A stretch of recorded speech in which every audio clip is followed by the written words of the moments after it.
पिता की सीख।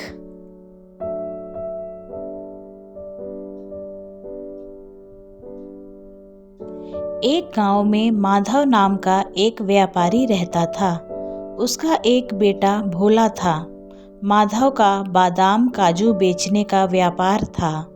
माधव की सेहत कुछ ठीक नहीं रहती थी, इसलिए वह अपने काजू बादाम शहर में बेचने नहीं जा पाता था। एक दिन माधव उदास बैठा था। भोला बाहर से खेलकर घर आया तो उसने अपने पिता से पूछा, क्या बात है बापू, तुम कुछ उदास बैठे हो? माधव ने कहा, क्या बताऊं बेटा, ये बादाम और काजू लेकर शहर जाना चाहता हूँ, लेकिन बीमारी के कारण इतना कमज़ोर हो गया हूँ कि हिम्मत ही नहीं है कहीं जाने की। तो भोला ने कहा, तो क्या हुआ बापू, मुझे बताओ, मैं इन्हें शहर में बेच आता हूँ। माधव ने कहा, नहीं बेटा, तू अभी बहुत छोटा है और शहर में बहुत से ठग घूमते रहते हैं। तेरे जैसे बच्चे को देखेंगे तो वह सारा माल और पैसा लूट लेंगे।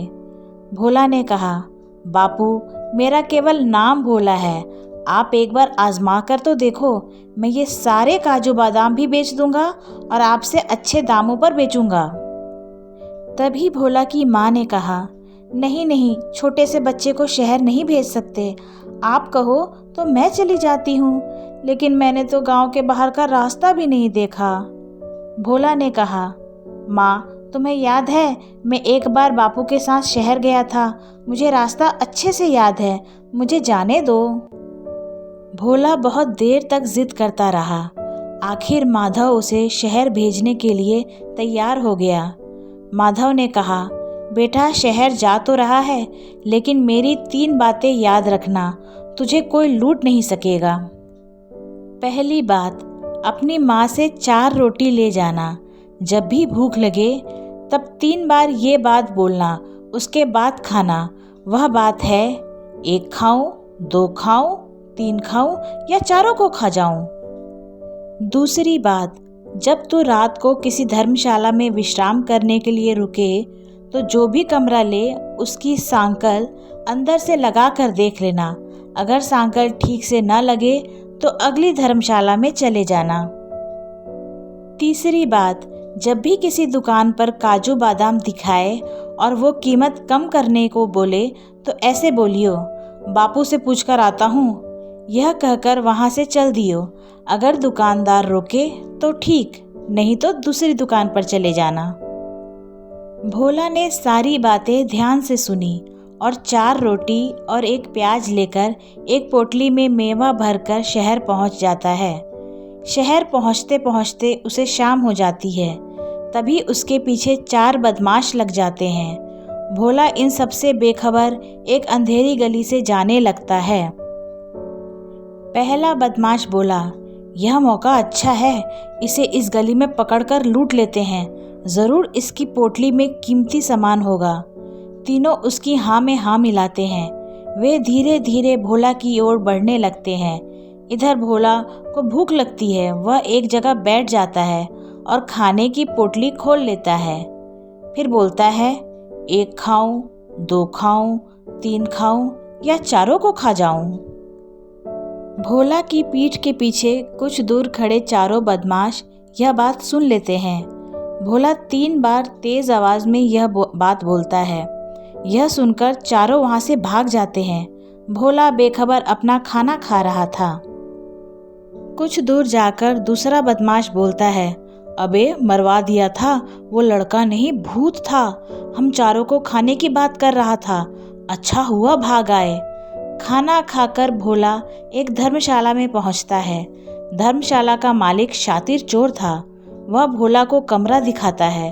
भोला देखता है कमरे में सांकल नहीं है, मतलब वह अंदर से बंद नहीं होगा। धर्मशाला का मालिक बोलता है, बच्चे, ये कमरा सबसे अच्छा है और इससे भी अच्छी बात है, यह मुफ्त है, इसका कोई किराया नहीं है। भोला ने बोला, मुझे ऐसा कमरा चाहिए जिसमें सांकल हो। धर्मशाला का मालिक समझ जाता है कि यह बच्चा समझ गया कि रात को सोने के बाद कोई भी इसका माल चुरा लेगा, इसलिए वह कहता है, आगे बहुत सी धर्मशाला है, बहुत महंगी है, यहाँ मुफ्त में मिल रही है तो नखरे कर रहा है, चल भाग यहाँ से। भोला आगे एक धर्मशाला में कमरे की साकल बंद करके देख लेता है और कमरा लेकर चैन से सो जाता है। अगले दिन वह अपनी पोटली लेकर एक दुकान पर जाता है। दुकानदार ने कहा, तुम्हारे काजू बादाम अच्छे नहीं हैं, जितने पैसे तुम मांग रहे हो मैं तो उसके आधे दूंगा। भोला ने बोला, रुको पिताजी से पूछ कर आता हूँ। वह उठकर चल देता है। दुकानदार ने सोचा, अरे मैं तो समझ रहा था ये तो अकेला है, इसके साथ इसका बाप भी है, सही दाम में दे रहा है, मैं खरीद लेता हूँ, कहीं किसी और दुकानदार को माल ना दे दे। तभी वो बोला, सुनो लड़के, सारे काजू बादाम तौल दो और पैसे ले लो। भोला सारा माल बेचकर पैसे लेकर अपने घर आ जाता है।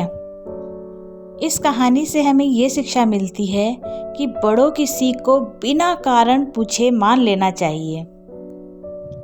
ऐसे ही और प्रेरक कहानियाँ सुनने के लिए मेरे चैनल कहानियाँ बाई वंदना को सब्सक्राइब करें और साथ ही अगर कहानी पसंद आए तो लाइक ज़रूर करें और कमेंट करके मुझे ज़रूर बताएं कि आपको और कैसी कहानियाँ सुनना चाहते हैं। धन्यवाद।